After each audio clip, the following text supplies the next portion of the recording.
بسم اللہ الرحمن الرحیم۔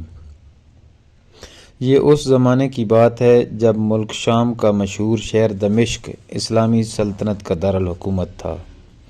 شہر کے باشندے دن بھر اپنا اپنا کام کرنے کے بعد بستروں پر آرام کر رہے تھے، لیکن مسلمانوں کا سب سے بڑا حاکم یعنی خلیفہ چراغ کے سامنے بیٹھا ضروری کاغذات دیکھ رہا تھا اور ان پر حکم لکھ رہا تھا۔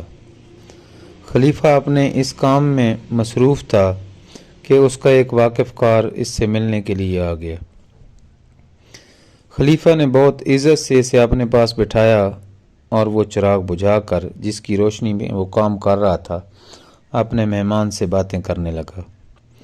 خلیفہ اور اس کا مہمان کافی دیر تک باتیں کرتے رہے، پھر مہمان نے جانے کی اجازت مانگی، لیکن اٹھنے سے پہلے سوال کیا، جناب میں یہ جاننا چاہتا ہوں کہ جب میں آپ کی خدمت میں حاضر ہوا تو آپ نے وہ چراغ کیوں بجھا دیا جس کی روشنی میں آپ کام کر رہے تھے؟ خلیفہ نے کہا، بھائی جس چراغ کی روشنی میں حکومت کا کام کر رہا تھا اس کے تیل کی قیمت حکومت کے خزانے سے لی گئی تھی۔ جب آپ تشریف لائے تو میں نے خیال کیا کہ آپ کی اور میری یہ ملاقات کسی سرکاری ضرورت کے لیے نہیں ہے، پھر سرکاری تیل کیوں جلایا جائے، چنانچہ میں نے چراغ بجھا دیا۔